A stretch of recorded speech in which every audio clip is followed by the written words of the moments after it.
Queridos hermanos, hermanas, muy buenas tardes.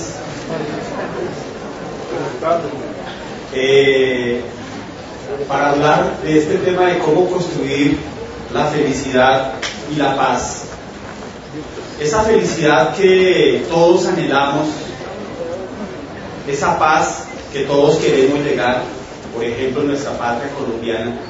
¿Cómo entonces hacer esa construcción cuando estamos inmersos en medio de tantas dificultades, en medio de tantos problemas, no solamente a nivel nacional e internacional, sino precisamente a nivel individual en cada uno de nosotros? Y vamos a reflexionar inicialmente con 4 preguntas del libro de los Espíritus que nos habla acerca del sufrimiento. La primera pregunta es la pregunta 920 del libro de los Espíritus, que dice: ¿el hombre puede gozar en la tierra de una felicidad completa? Y nos contestan los Espíritus: no, puesto que la vida le ha sido dada como prueba o expiación. No obstante, de él depende aliviar sus males y ser en la tierra tan feliz como sea posible. Repito acá: no obstante, de él depende aliviar sus males y ser en la tierra tan feliz como sea posible. Si bien no tenemos la felicidad absoluta, depende de cada uno de nosotros ir construyendo esa felicidad.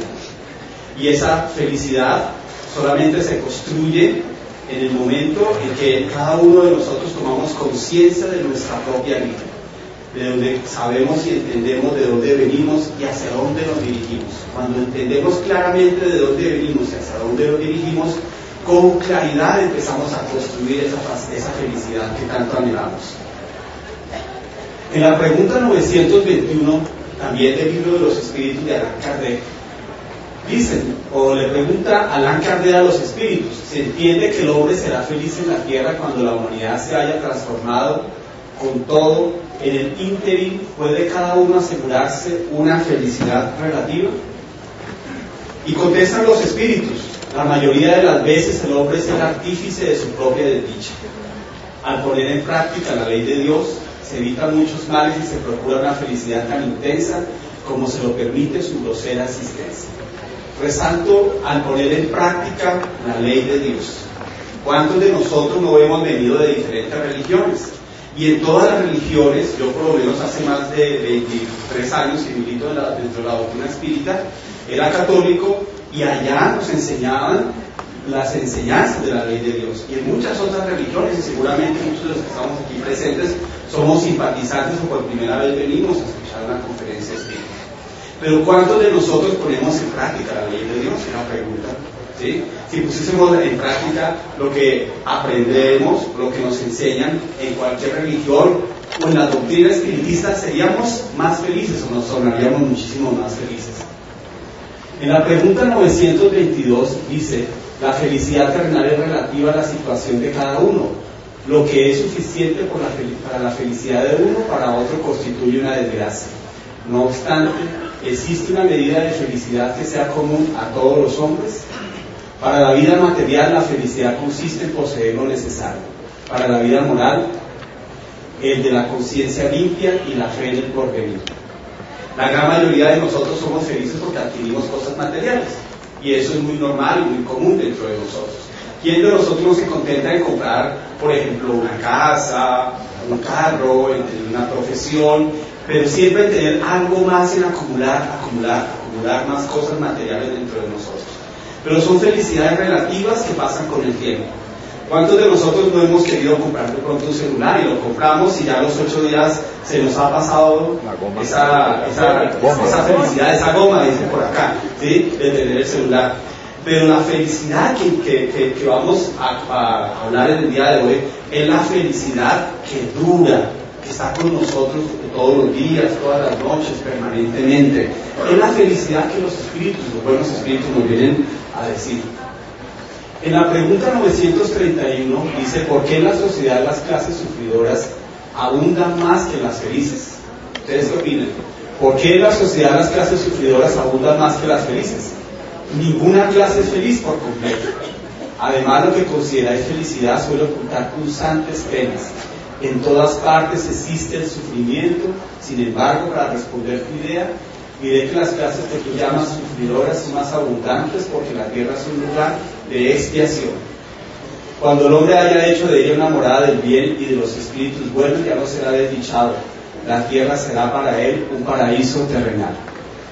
Entonces, todos y cada uno de nosotros, pues, tenemos determinados sufrimientos, y a veces es necesario estar al otro lado de las personas. Muchas veces nosotros envidiamos o pensamos o analizamos y decimos, ay, pero qué bueno ir a aquella persona, el vecino, aquel espírita, aquella institución, cómo van progresando.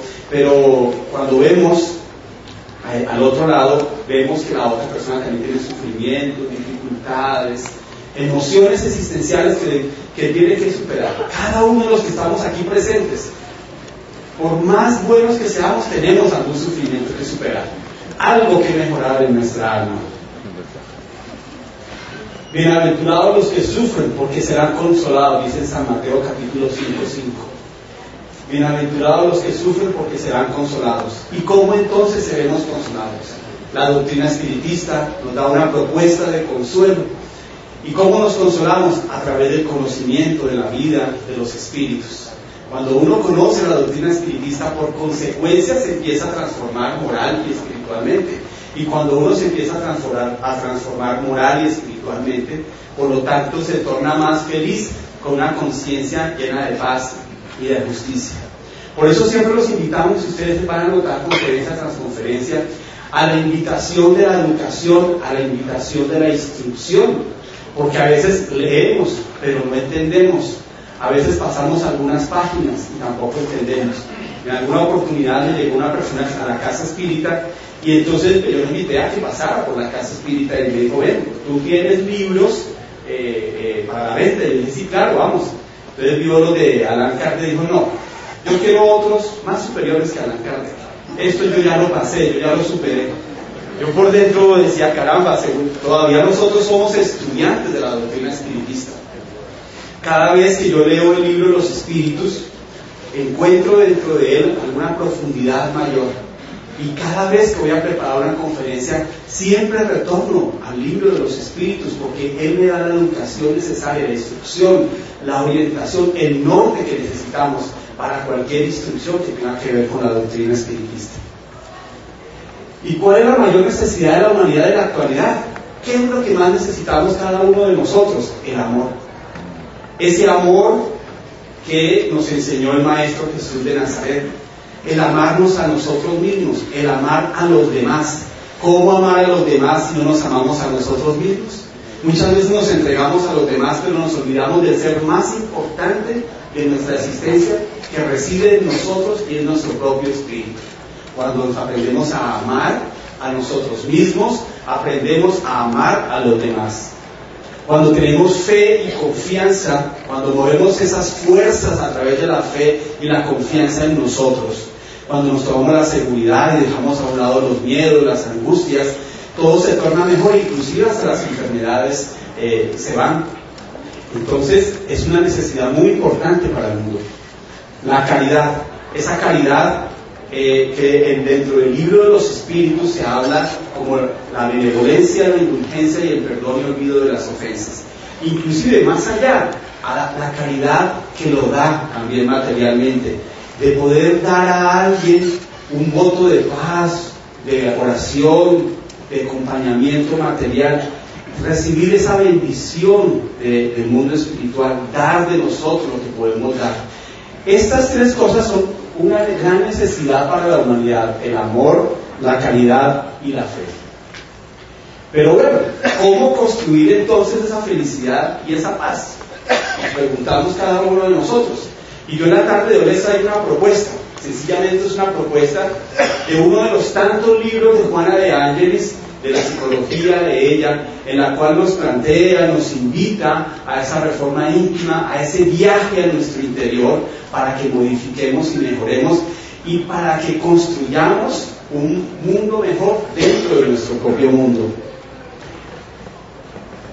Esta extraordinaria mujer, Juana de Ángelis, a través de uno de sus libros nos propone estos 8 pasos que quiero que los analicemos con un poquito de detenimiento. El primer paso es creer correctamente, nos dice ella. Es encauzar el pensamiento en forma positiva, edificante, afirmándolo en propósitos saludables que favorecen la realización de lo que se cree. Entonces, cada uno de nosotros tenemos determinadas creencias, ¿sí? Pero tenemos que estar seguros, positivos de lo que sabemos, de lo que entendemos. Hay quien puede creer en otras doctrinas diferentes a nosotros y respetamos profundamente a eso, pero también son doctrinas positivistas que van ayudando en el mejoramiento de la humanidad. Entonces hay que creer en lo que sabemos. Cuando creemos en lo que sabemos, posibilita hacer una visión más optimista de la vida. Entonces como que somos más optimistas en todos los momentos de la vida. Empezamos a curar nuestras enfermedades, ¿sí? Sabe esperar a pesar de los sufrimientos que debe pasar. Entonces, por lo general, cuando llega un sufrimiento, una dificultad, un conflicto existencial, cada uno de nosotros empieza a deprimirse, a amargarse, pues sabemos esperar. Quien cree efectivamente, quien sabe, por ejemplo, en el caso de la doctrina espiritista, la causa, el origen de los sufrimientos y lo bien que ellos nos hacen a cada uno de nosotros, entonces como que sabemos sobrellevar con más paciencia y resignación, no entregándonos, pero sí siendo más positivistas para mejorar nuestra calidad de vida. El querer correctamente es la segunda propuesta. Se sufre porque se quiere equivocadamente. ¿Cuántos de nosotros confundimos el querer con la pasión? ¿Cuántos de nosotros decimos yo te quiero, pero realmente sabemos querer a los demás? ¿Sabemos querernos a nosotros mismos? El querer correctamente torna al ser con menos sufrimiento. Quien quiere, experimentémoslo, quien quiere realmente, quien ama realmente, se torna con menos sufrimiento. Quien es más amargo, quien tiene más dificultades, quien tiene más odios, pues es una persona que tiene muchos conflictos a su interior. Pero si empezamos a amar, a dar lo mejor de nosotros, pues nos tornamos con menos sufrimientos, con menos dificultades. Sabemos enfrentar los desafíos que a diario se presentan. Entonces sabemos todas las dificultades que tenemos o que pasamos a diario, porque estamos en ese mundo de expiación y de pruebas, y no hay excepción alguna en la humanidad, a menos de Jesucristo, que Él solamente vino en misión. De resto, todos los que estamos aquí presentes, todos los seres humanos, tenemos que pasar pruebas. Entonces sabemos enfrentar, quien ama sabe enfrentar con más ahínco estos desafíos que a diario se nos presentan. En hablar correctamente es la tercera propuesta. Se debe poner en la palabra la discreción que sabe cómo y cuándo hablar, evitando generar coacción y amargura. Nosotros por lo general hablamos lo que pensamos y cuando expresamos estamos generando una vibración en torno de aquellas personas que están a nuestro alrededor. ¿Cómo quiere que nos vaya bien si de pronto si de pronto hablamos incorrectamente, si somos groseros, pero si por el contrario intentamos ser cultos, intentamos ser éticamente y moralmente bien, pues vamos a generar una vibración a nuestro alrededor de tranquilidad, de paz y de alegría. Yo creo que todos los que estamos aquí, por ejemplo, a mí me ha pasado que en diferentes oportunidades de la vida he hablado incorrectamente. Y es bueno que otra persona te ayude a corregir eso, porque por lo general uno cree o se coloca en la posición cómoda de que uno piensa en que lo que uno está haciendo es lo correcto, que cuando uno habla es lo correcto. Pero muchas veces estamos hablando equivocadamente. Y como les decía anteriormente, cuando hablamos expresamos nuestros sentimientos, expresamos lo que somos. A veces escuchamos, y por lo general en muchos lugares, yo trabajo en una empresa en donde la gran mayoría de personas, por ejemplo, estamos en un almuerzo y están hablando vulgaridades, ¿sí? Están expresando lo que ellos son. Entonces debemos corregir, si hay algo que corregir, en nuestro hablar.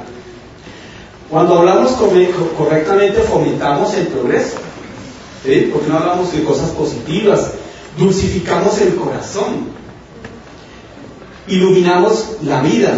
En cambio, las malas palabras entorpecen los sentimientos. deforman la conducta y matan los ideales del ennoblecimiento. ¿Cuántas veces por haber hablado algo incorrectamente podemos dañar la relación de una pareja?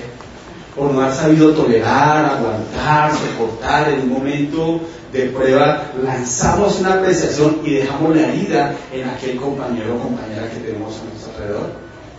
Reflexionemos ese tipo de cosas que ocurren a diario en nosotros, pero que vale la pena que empecemos a corregir. Entonces, el que quiere, el que cree y el quien habla correctamente produce una vibración y un estado de paz. Repito, quien quiere, quien cree y quien habla correctamente produce un estado de vibración y un estado de paz. El cuarto paso, el operar correctamente. El operar correctamente es aquel que permanece con un corazón tranquilo. Un corazón tranquilo, ¿por qué? Porque hemos hecho las cosas como deben ser. No somos perfectos y tampoco la doctrina espírita está buscando que ya seamos perfectos, pero sí que dentro de esa búsqueda de nuestra felicidad vayamos teniendo o tornándonos con un corazón tranquilo.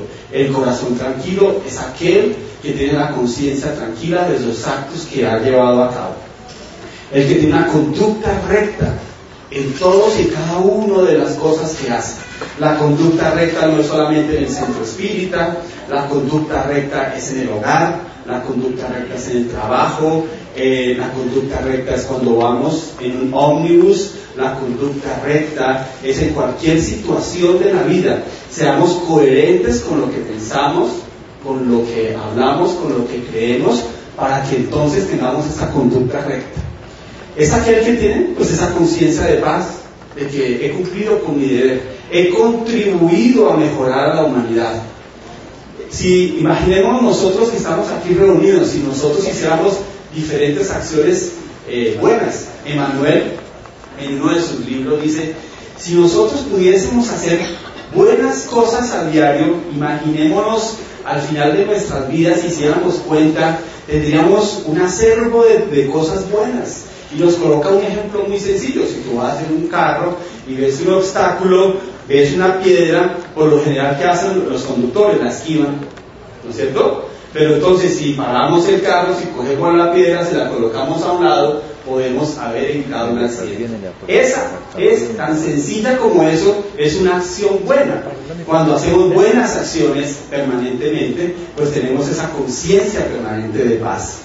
Y por lo tanto, esos elementos, el corazón tranquilo, la conducta recta, la conciencia de paz, se interdependen para una vida feliz, dice Juana de Ángeles. El vivir correctamente es la quinta propuesta. Su hoy representa las acciones antes realizadas y su mañana derivará de sus actividades desarrolladas hoy. Hoy somos lo que hemos sembrado en el ayer. Entonces, hoy estamos recogiendo lo que en el ayer hicimos, para bien o para mal. Y mientras que en este mundo de expiación y de pruebas que tenemos, también estamos construyendo para nuestro presente y para nuestro futuro. Nuestro futuro en donde, en lo que nos resta de esta existencia y en otras existencias. No encubre el error, no se exalta, no se deprime, sus horas transcurren armoniosas y sus luchas, aunque sean desgastantes, no lo hacen infeliz, porque ellas son conquistas de cimas más elevadas que aguardan. Yo recuerdo en alguna oportunidad hace algunos años que tenía 20 años menos y estando muy joven fuimos a escalar una montaña y habíamos quedado en 3-4 días escalar y estar allá. Escalando la montaña, en la mitad de la montaña, yo dije, no, yo como que me devuelvo. ¿Y quién me acompaña? No, ninguno me acompaña. Entonces, ¿qué me tocó? Esforzarme para seguir adelante, para vivir correctamente, para ir en esa cima, ¿sí? Para llegar a la cima. Y cuando llegué a la cima, entonces dije, sí pude hacerlo. Así somos cada uno de nosotros, a veces como que retrocedemos ante las cosas que tenemos. La doctrina espiritista nos genera un sentimiento de mucha responsabilidad. Entonces, cuando tenemos ese sentimiento de responsabilidad, empezamos a vivir correctamente. Entonces, si nos invitan, ahora escuchaba afuera a alguien que amistosamente me decía, desde que conozco la doctrina espírita no he podido ir a bailar, ¿sí? Desde que conozco la doctrina espírita, no me he podido tomar un trago. ¿Sí? Desde que conozco la doctrina espírita, le demos gracias a Dios por conocer la doctrina espiritista. Pero no para que nos dé ese sentimiento, sino para que por el contrario, digamos, gracias a Dios vivamos de otra forma. Es que la felicidad no es eso. La felicidad son otros momentos más extraordinarios para nuestra vida. Y a veces creemos que la felicidad está circunscrita a ese solo momento en el cual nuestro cuerpo o nuestra alma está desarrollando alguna actividad determinada. La felicidad es la que perdura por siempre. Es el vivir de acuerdo a lo que se preconiza. Entonces, de acuerdo a lo que hablamos, expresamos, sentimos, entonces vivenciemos eso, vivenciémoslo. La sexta es el esforzarse correctamente. Sin esfuerzo ningún emprendimiento se hace posible, mucho menos victorioso. Por supuesto hay que esforzarnos. O sea, esto no se da de la noche a la mañana, ni porque de pronto yo les pueda dar estas recomendaciones, o porque leamos un libro. Es un tema de esfuerzo, de a diario, mediante el cual cada uno de nosotros va haciendo esa lucha de mejorar su alma. ¿Sí? ¿Cuántos seres han podido hacerlo porque nosotros no? Podemos hacerlo, esforzándonos, teniendo disciplina. Usted ve a Divaldo Pereira Franco en esa extraordinaria dialéctica y expositiva que este hombre tiene, y uno pregunta el qué hace, y es un hombre disciplinado. Desde que se levanta hasta que se acuesta, tiene exactamente todas las actividades que debe llevar. Ese es el ejemplo vivo del ser disciplinado. Tenemos que tener mucha fuerza de voluntad, porque a veces decimos, bueno, voy a mejorar, pero yo más bien empiezo mañana, porque es que hoy como que... Entonces tiene una voluntad a medias, ¿no? No es una voluntad totalmente grande. Entonces, si vamos a empezar hoy, seguramente al principio va a ser muy duro, va a ser muy difícil, pero no importa. En poco tiempo, en pocos días, en pocos meses, serán hábitos que ya tendremos para nuestra vida.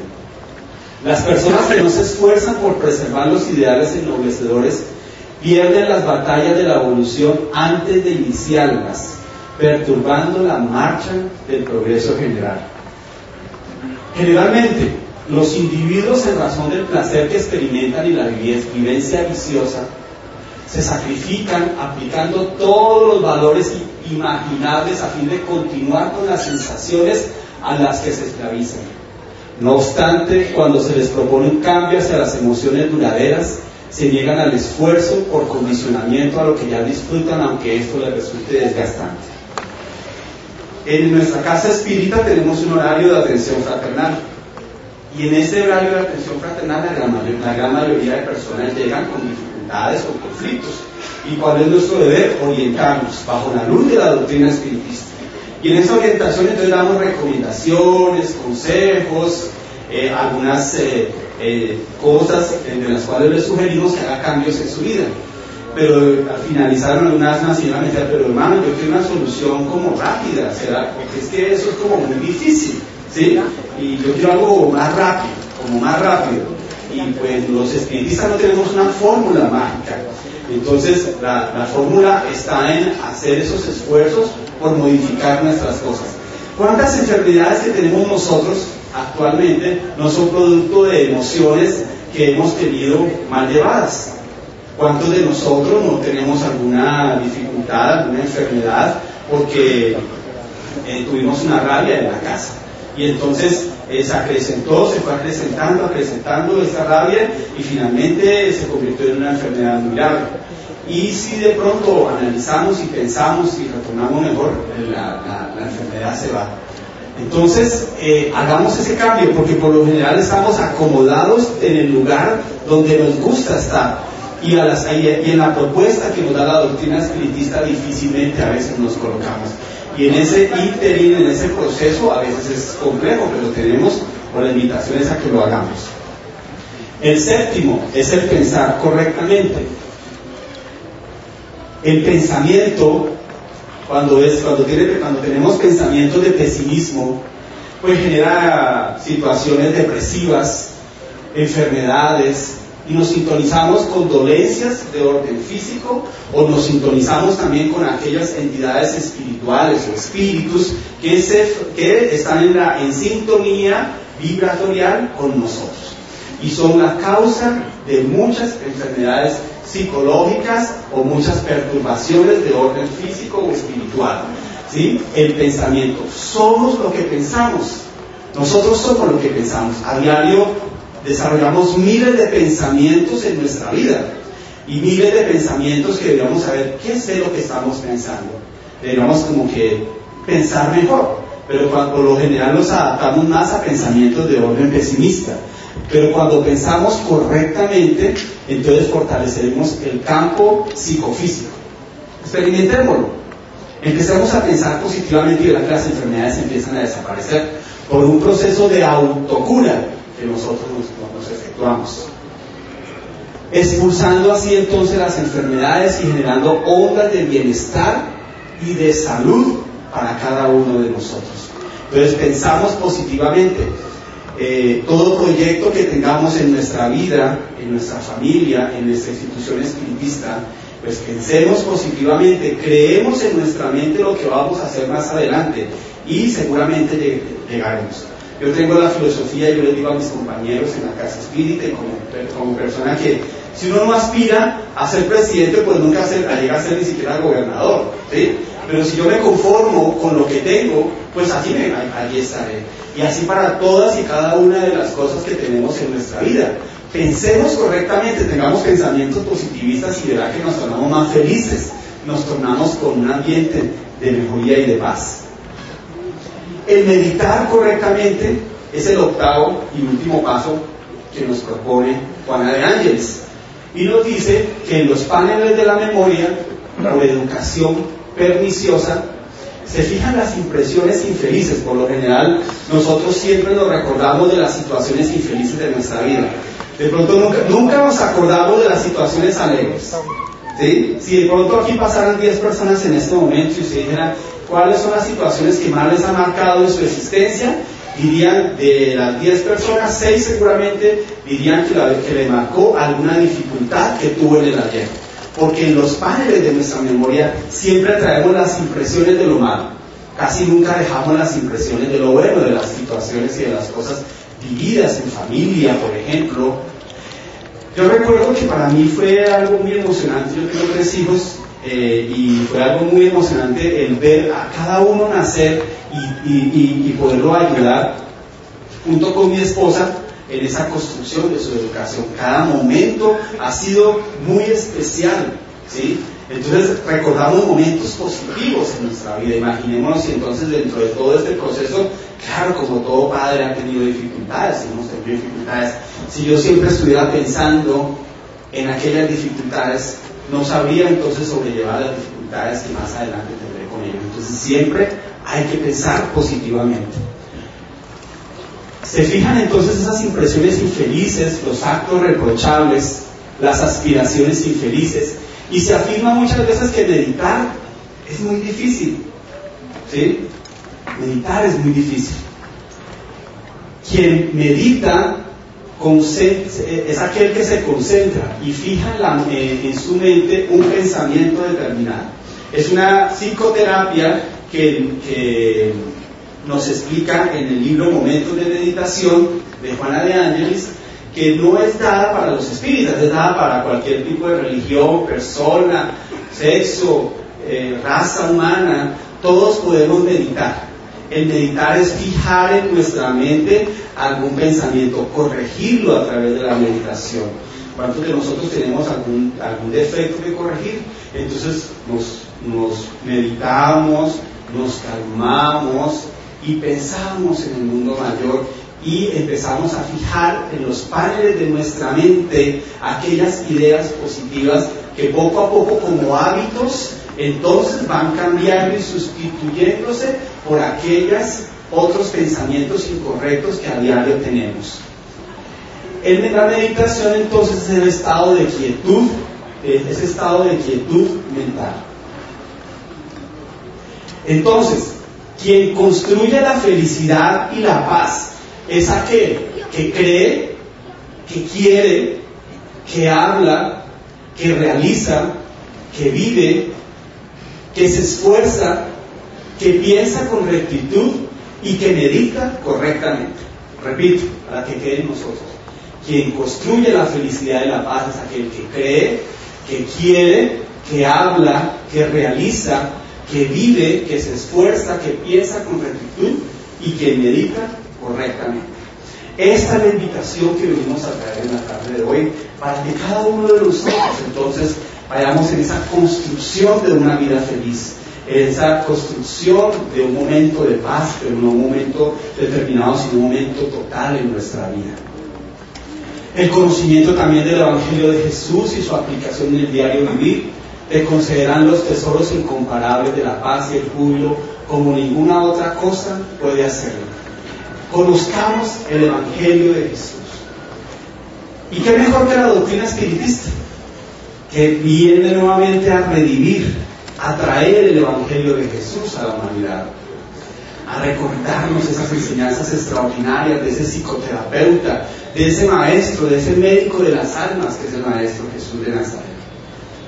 Cuando a veces yo tengo alguna responsabilidad dentro de la institución que trabajo, dentro de la empresa y en otros ámbitos, pues no es fácil manejar tantas responsabilidades. Entonces hay momentos en los cuales paro y pienso en Jesús, pienso en Él, medito en Él, pienso seguramente Él qué haría en esos momentos, cómo Él actuaría, y torno mi mente un poco mejor para conducirla por un mejor camino.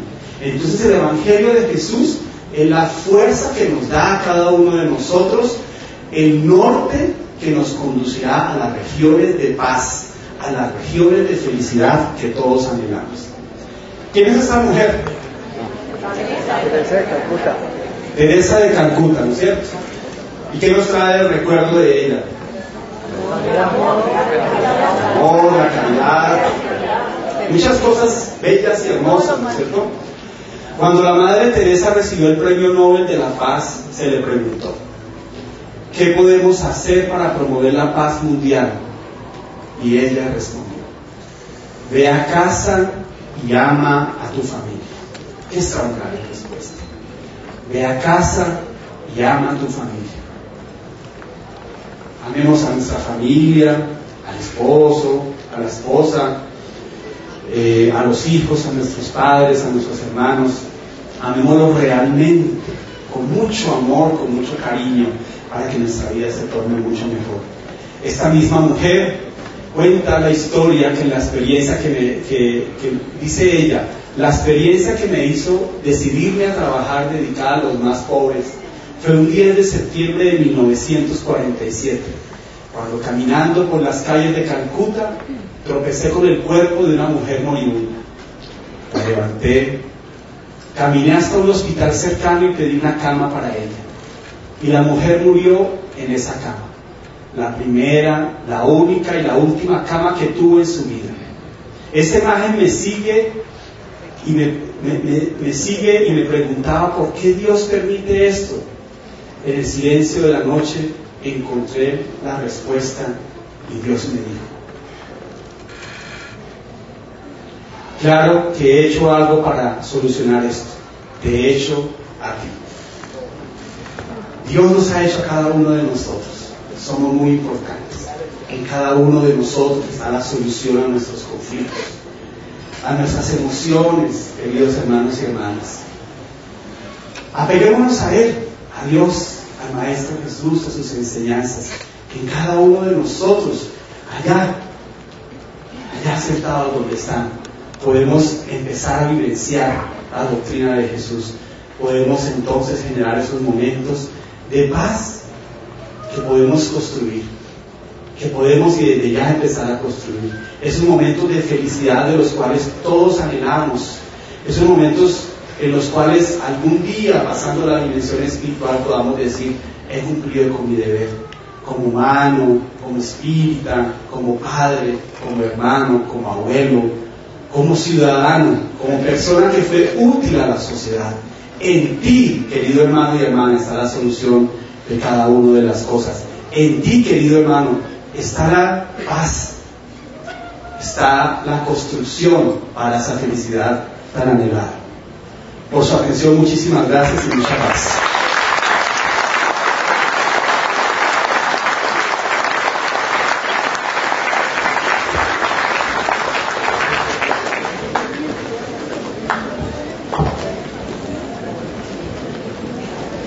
Les damos nuevamente para dar unos minuticos